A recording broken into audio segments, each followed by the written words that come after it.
Hello, everybody, and welcome to the MonsterCast. I'm your host, Jack Dahl Jr. I am, of course, joined by Ryan Dahl. And wow, can't believe I'm about to say this, but we are joined by two-time Rookie of the Year, Brian Pillman Jr. on the MonsterCast in this very special episode. How are you doing, man? Oh, I'm doing great. And if you haven't heard it before, you heard it here first. Two-time Rookie of the Year. And I'm definitely aiming for Rookie of the Year this year as well. So I'm gonna try to go for three-peat. How does one? How does How long one can do you be that? a rookie, man?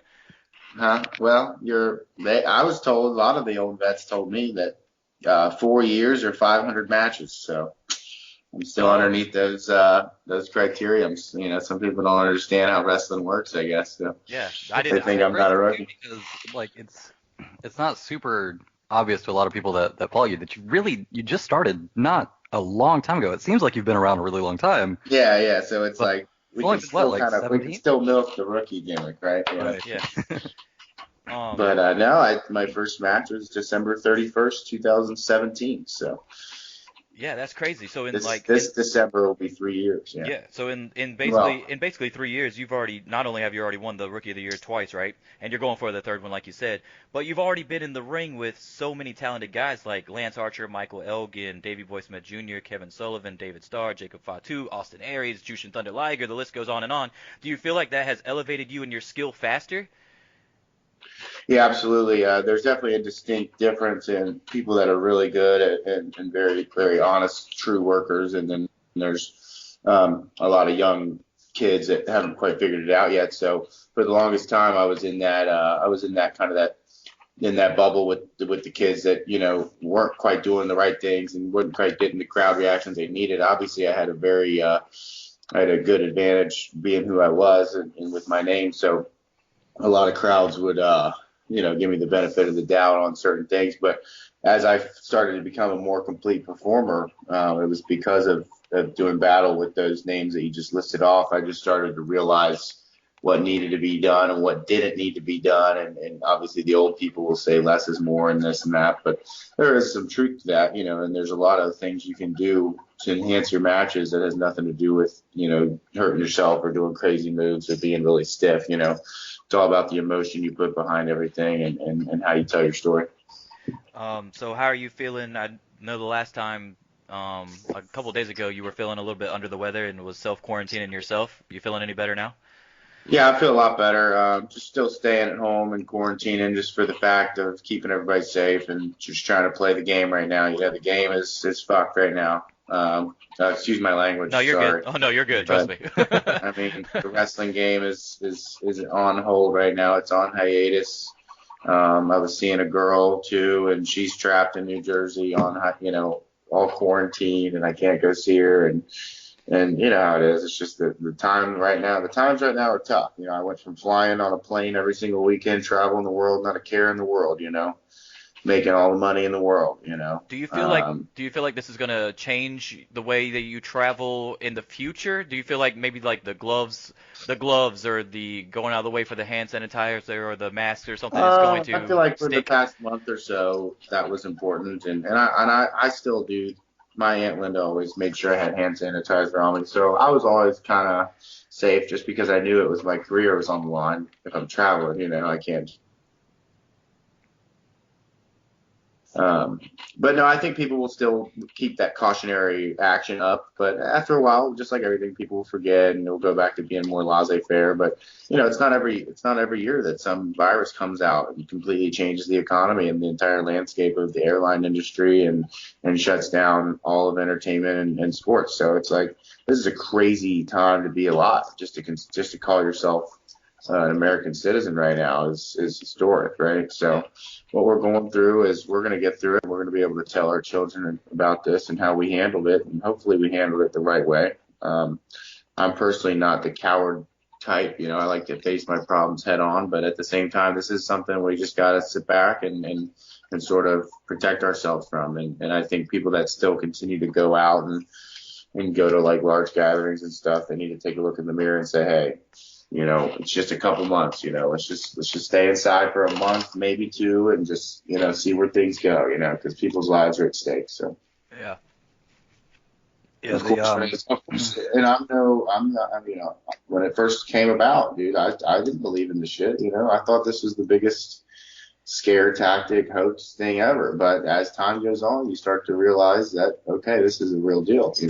I think the So, first time, I think the first time that it like really clicked for me was when the NBA shut down their season, and I was like, oh yeah, yeah, and I was like, I went to work that night, and I was like, hey man, this is some serious shit, and then I like started thinking about, hey, do I even need to start coming to work? Because this is crazy. Like a lot of people don't understand. Like these old white greedy owners in these major sports, they have nothing to gain from shutting down their systems. So if they're shutting them down, then it's some serious shit going yeah. on.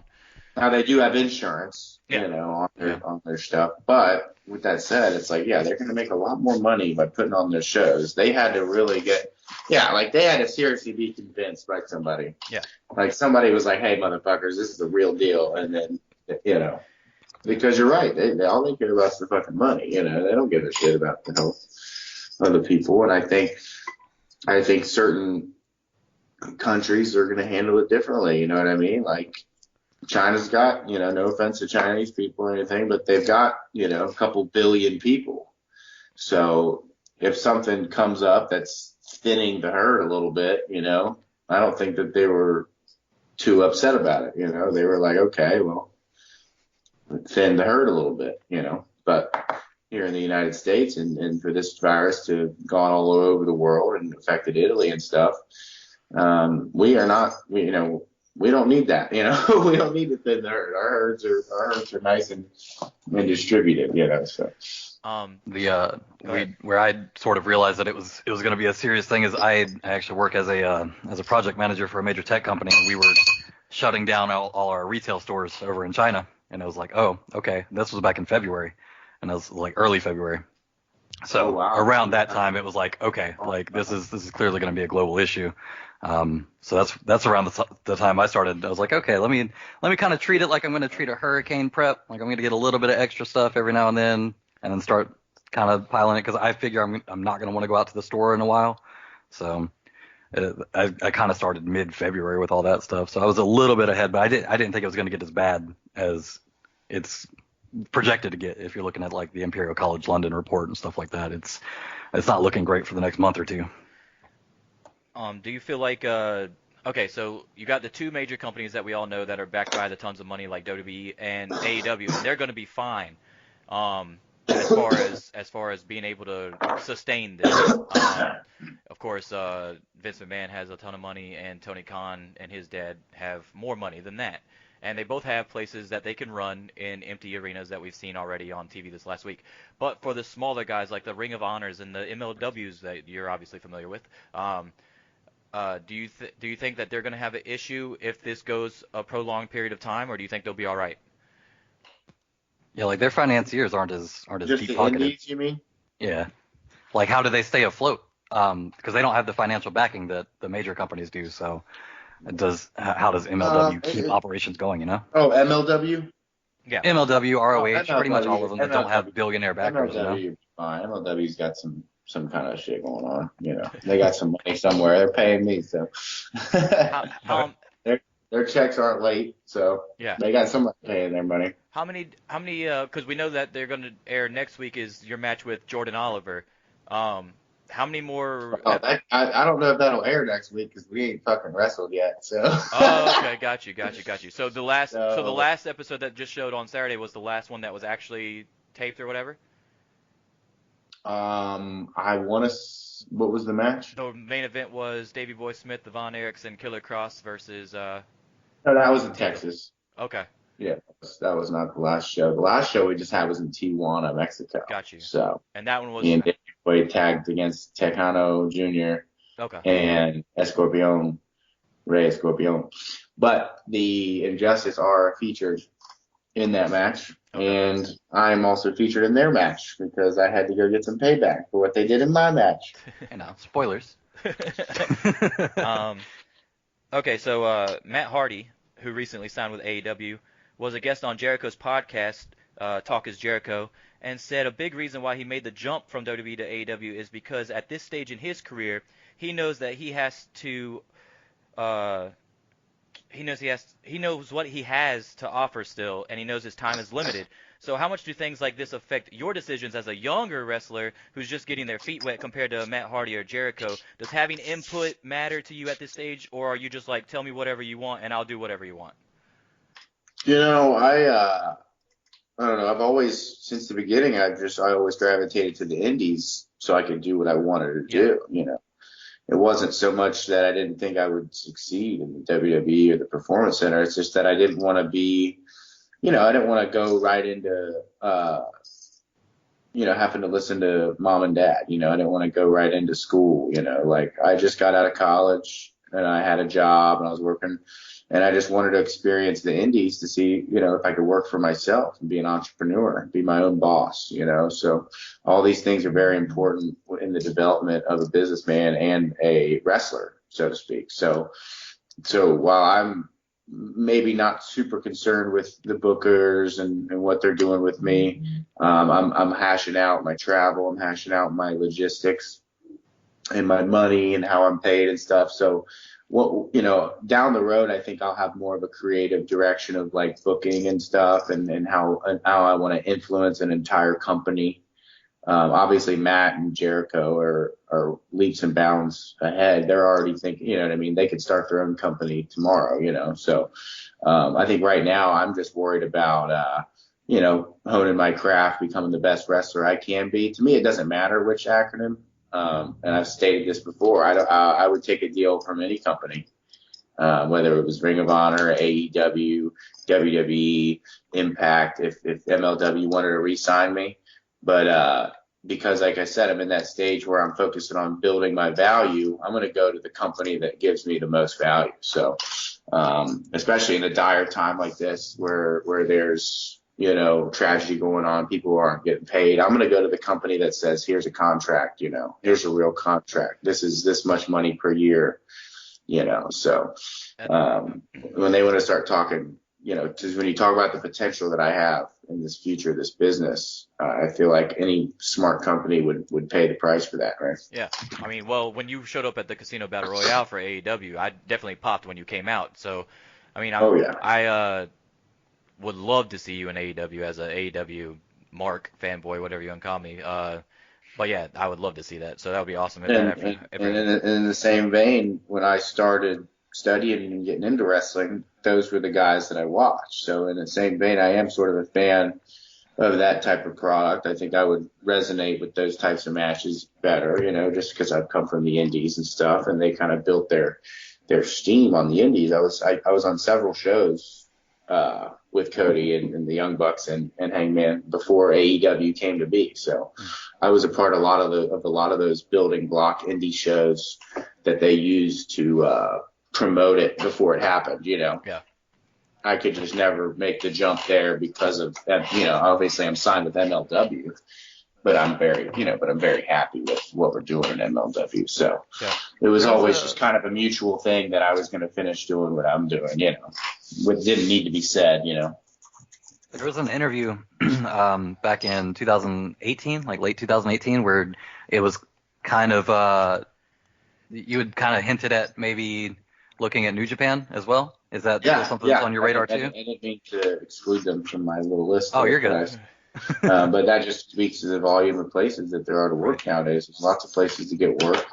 Entertainment in general is an all-time high, so especially with the social media aspect, you throw that in there and people are paying attention. So New Japan, again, shared a bunch of locker rooms with those guys. I'm no stranger to their roster. I know a lot of their guys. So talk to a lot of the people that are in charge of that stuff too. So I think that's always an option as well. It would be a dream come true to go to Japan and experience that culture.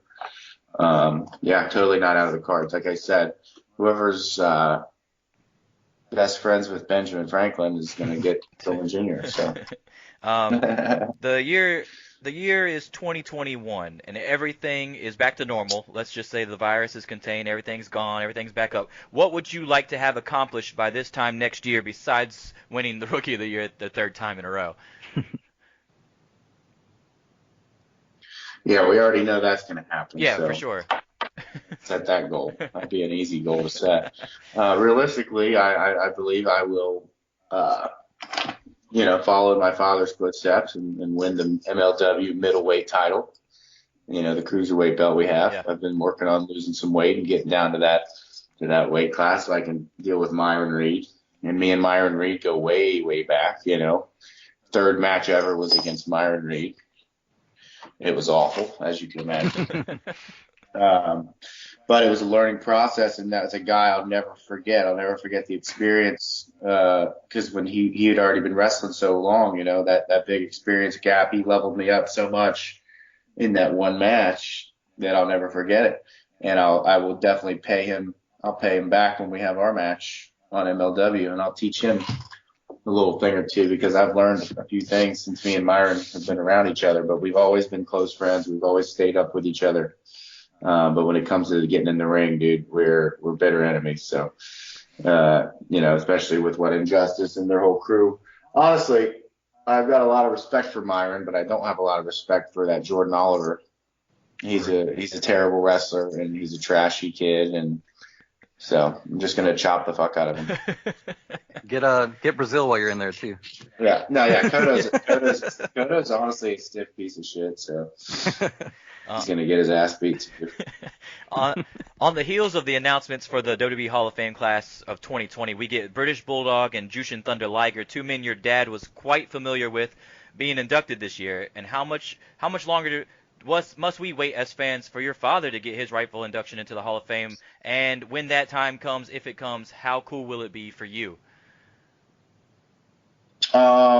So yeah, as far as the Hall of Fame goes, I think that it's awesomely historic that Davey Boy's is finally getting in. And that's the most important thing to me right now is Harry having his moment. Davey Boy's been nothing but a straight up true blood brother to me since I started in this business. He's always had my back. He's always been the nicest dude. Like, it just doesn't get better than Harry. He has such a high respect for training and pushing himself and making his family legacy proud. Like, he loves Japanese wrestling. He's just such a fan of the work rate and the art of everything. I love him like a brother, but I do think his dad getting in is one step closer to my dad getting in, right? Yeah. So they're acknowledging his father, and that's a good moment for him. And then perhaps next year or the year after that, I don't know. I guess if they're having WrestleMania in Hollywood, they might want to induct one of the Hollywood Blondes. So right. It's just one of those things, So I would hope and pray that he does get in, next year. That would be awesome. But I do think that Davey Boy getting in is just one step closer to my dad getting in. They're just taking turns, Yeah.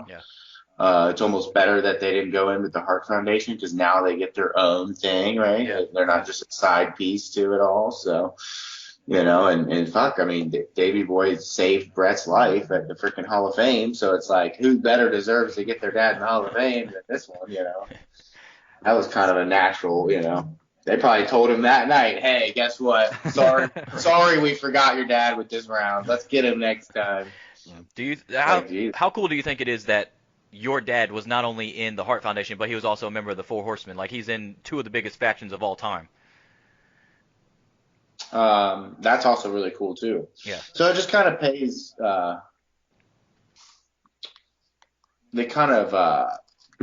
Pays dividends to his career and how long it was, right? So, yeah. He had his career spanned such a long time. Like a long time in the main light of it, right? Yeah, like right. In general, 11 years is not a long time at all. But he was at a long time. He was in the top crowd, and in the top scene. So when you're in the top groups and you're in the top companies, you're going to be a part of the top factions. And that's just how it goes. So. Yeah. He started go ahead, Ryan. pretty much around the same age. He started pretty much around the same age that you started too, right? Like early 20s. Yeah, I honestly want to say I even started maybe a year or two sooner than him. I want to say he started at 26, perhaps. If I'm doing my math right. Let me pull out a calculator. But so yeah, if he started in 86 and passed in 97, yeah, it would have been. He was 35, so yeah, that sounds right. Yep. Yeah. So 24 then, right? Because if it was 86 to 97, 11-year career, he died at 35. So yeah. Born in 62, then yeah, started at 24. Yeah. Would you look at that? Yep. It is the same age. Yep. It's weird like that sometimes. Do you feel like you've taken anything? I try not to look for those coincidences. That's why I wasn't sure. I try not to like make it all seem like it's this crazy like tarot card shit. Yeah. Yeah, like it's not like some destiny, but sometimes it feels that way. You know, sometimes it feels like I'm living in a fucking anime world. Like I'm destined to do this, you know. But then there's days like this where the shit's canceled. There's nothing going on. Right. You know. I used to go to the fucking grocery store. People know who I am. You know, now I'm just stuck in the house. I'm a nobody. You know? This is a filler episode of the anime. So, building the next it's arc. Good. Introduce some new characters. You know. Go ahead. Do you feel like you have learned anything from your dad in ring style? Like, have you taken anything from him? When you leap off the top ropes and give clotheslines, you look exactly like your dad. Yeah, that's just how you do the move. Honestly, I never tried. It looks just like him. The funny thing is, I watched some old clips, and I think he threw his with his left hand. Okay. Just because I don't know the way the way they bumped back then. You know, they thought of things differently than we do. Right. Where like he would have wanted somebody to fucking take it one way, where today's world we want people to take it a different way. So I do it my way, but it does look a lot similar just because, you know, we have the same exact genetics, and I throw it with my right hand because that's my good one, you know, and he used to throw it with his left, I think. So, but ironically enough, he played hockey with a left-handed stick, but he wasn't left-handed, so he played it with right-handed dominance, but he used a left-handed stick in hockey. So there's some cool trivia for you. Yeah, how cool. When did you decide to start bringing the mullet back? Yeah, so I had a mullet in my first, was it my first match? Yeah, like I had a mullet in my first fucking match. Like I didn't play no games when it came to that. Lance Storm was like, it used to be used for function, you know, it wasn't just a style thing, it was a functionality thing. It keeps the hair out of your eyes. It sounds like, why does that sound so much like something Lance Storm would say? Oh, like that's no, but for real, when he told me that, I was like, fuck, I got an excuse now. Ain't nobody stopping me now. Yeah. And guess what? I've been wrestling, almost 3 years? I never had hair in my eyes, you know? Yeah, that's true. Well, you know how Seth Rollins be flicking his hair out of his eyes every 20 seconds? Well, it's also really wet. Imagine how annoying that would be to keep throwing your hair. For sure. Watch a Seth Rollins match and count how many times he throws his hair back. But I thought, and maybe this is just me assuming without really knowing, but I always thought that part of the purpose of keeping the long hair and keeping it in your face was so that you don't really see the visual of them talking to each other as much, because when your head's down, hair's in your face, you don't see the mouth move. Yeah, I mean, that's a super crutch, you know. If you need that, then you're a fucking shitter. Yeah. I mean, if you think about it, I mean, clearly, he just does it because he likes to fucking throw his hair back out of his face. It's like one of his moves. Then John Cena should grow his hair out. He'd have 6 moves in. Oh, yeah, and everybody just wants to have that beard, long-haired look, and I'm like, y'all just missed the boat on this. I got the first big mullet in wrestling. Yeah, Brian since Pillman 1985. Yeah, I mean, the last person I can think of that really went super all out with their mullet was like early, mid '90s. Shawn Michaels had a huge mullet. Yeah. Right? Exactly. So, and he's considered one of the greatest of all time, obviously, in the ring. And so the funny thing is me and Ryan were talking the other day, and I was watching actually your match with David Starr. And Ryan had said something about, what'd you say, something about his mustache. Like, he makes me wonder if I could pull off a mustache because he looks so good with his mustache. Yeah. Because I've got a big full beard, but I've always wondered, like, if I just left the mustache, would it look okay? And I'm looking at Starr, and it's like, that doesn't look bad. But now, and I get the same feeling with. I pull off I get the same feeling with Brian Pillman Jr. when I look at him. I'm like, hey man, I wonder if I could pull off, because I have long hair. I was like, wonder if I could pull off a mullet. I used to have a mullet when I was in grade school, spike hair on the front, on the top, and long hair in the back. So you're bringing some styles Bringing it back. You're definitely making people think about it. And That's for sure. Miley Cyrus has one. People in Hollywood are getting them, so it's kind of a big deal, So I will say. Do you think it was? Do you think it? When you talked about like almost kind of like full circle moments earlier that you're not really looking for, but sometimes just pop up between you and your dad. How did you feel about being in the ring with Jushin Thunder Liger? Yeah, being in there, dude, Jushin was so good, man. It was really cool being in there with him. Like, he is fucking awesomely good. And, like, it was cool because he didn't want to, like, I don't know, there wasn't a lot of pressure, It was like, it was Jushin and a couple young lions. Yeah. Right. And we were having a match in Defy, a 6-man tag. And they don't usually let them do too many crazy things, like they have to keep their moveset limited and structured, Everything's And- Boston Crabs, boy.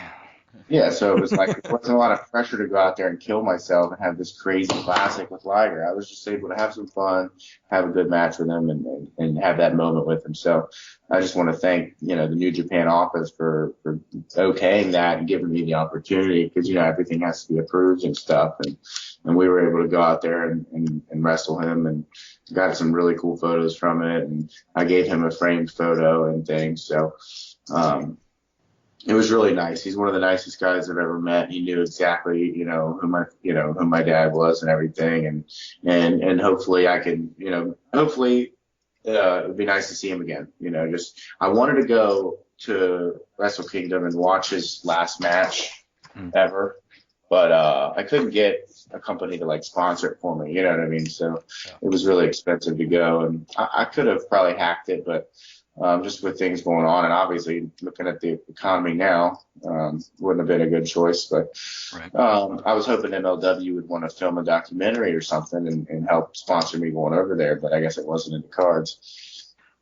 For the shit that Jack and I occasionally will talk about in WWE, that is one of the things that they're really good about is they're constantly documenting everything. They turn everything into like this backstage special 24, like all that stuff that they produce is really slick.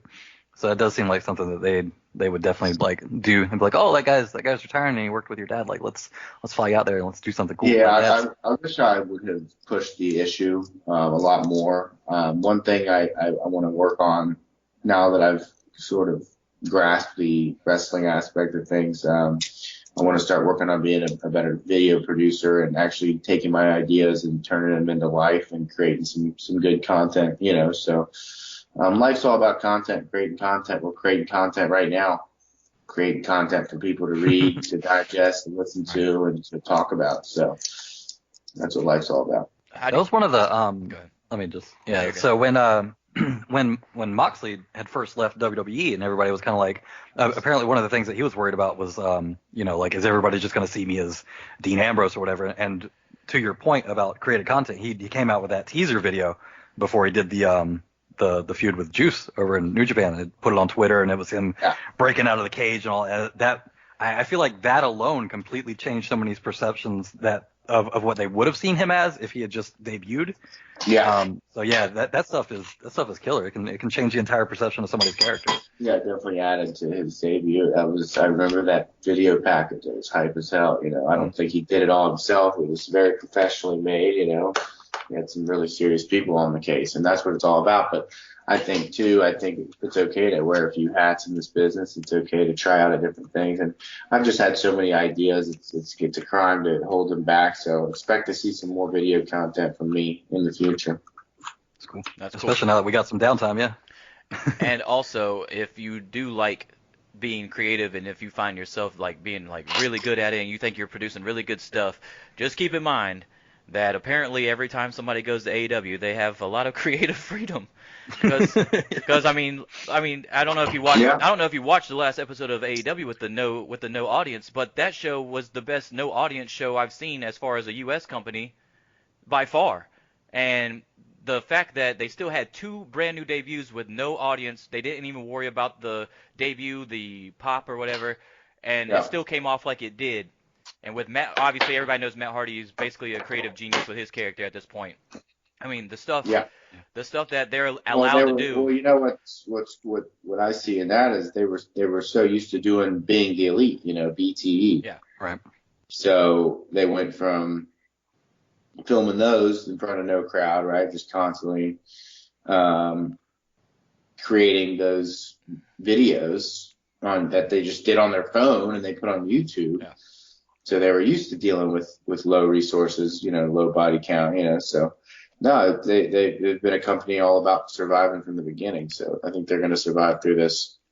See, not to the BTE point so much, but I'd mentioned earlier today to Jack, I was like, part of the reason that they might have felt more comfortable and it came off more natural is because they haven't been, they're not that far removed from working much smaller shows in, bingo halls as the trope goes, armories, things like that, or shows with very low attendance. So for them to put on a show in front of 10 people that are all their coworkers isn't necessarily that, foreign to them within the last 5-6 years. Whereas some of the people in WWE, they've been in that system for so long that it comes off very strange in that studio environment where they're still playing to the hard camera. And like, I don't know, it was a very different feel. The Stardom No Gate show, the No People Gate, that one was also a pretty good no audience show. But yeah, the difference in quality between how they both presented this in the circumstances, it just felt like AEW's was a much better thing, and that does definitely call back to some of the work that they've done creatively with some of their video production and things like that, for sure. Yeah, I think a lot of people sleep on Sammy Guevara's vlogging too. His vlogs, yeah, his vlogs are great too. Sammy Guevara, the Being the Elite, the Free the Delete series with Matt Hardy, like all these guys, like you said, they're just used to doing that stuff, always filming, always creating, and I think it helps them, and it helps the other guys too, because they can either piggyback ideas off of them or ask for advice and stuff like that, because they know that these guys are successful in those territories, whereas like the bigger company that should go nameless, WWE, they kind of just hand you whatever, and that's what you're doing. I mean, there's certain people obviously in the company that can finagle out of stuff and do their own thing, but it's very few and far between. Mm-hmm. Yeah. If we're looking at it on, Sammy's been filming his own YouTube show forever, forever. So he's already in a good mindset for controlling his content, right? Yeah. If go ahead, if we look at that on a long enough timeline, does that mean that all of this is really the legacy of Zack Ryder? Yeah. Yeah, because I mean, he's was really the one game. who kind of, for real. He really was. Yeah. First internet champion. First internet champion. And don't forget, they had the little, I don't know if you remember it or not, but the Mid-Card Mafia series on YouTube with like Kurt Hawkins, Zack Ryder, Trent, those guys, Tyler Rex back in the day. Yep. Yeah, they all had their little Mid-Card Mafia thing that was blowing up on YouTube. And I mean, there were certain guys that knew that was going to be the wave. I mean, if you think about it, WWE didn't even start hardcore into social media until the Zack Ryder stuff, when he started getting super over online and stuff. Yeah. Yeah, he really, he'll have a job for life, Yeah. Okay, so are we good, Ryan? We want to get into the rapid fire round? Yeah, sure. All right, okay, so we're going to get in the rapid fire round. I'm just going to ask you a bunch of questions, or really just statements, really, I don't know. And then you just answer. This is more of your personal taste, obviously. But since we have you on, and because of your dad, we're going to call it the loose cannon round instead for this one. Oh, there we go.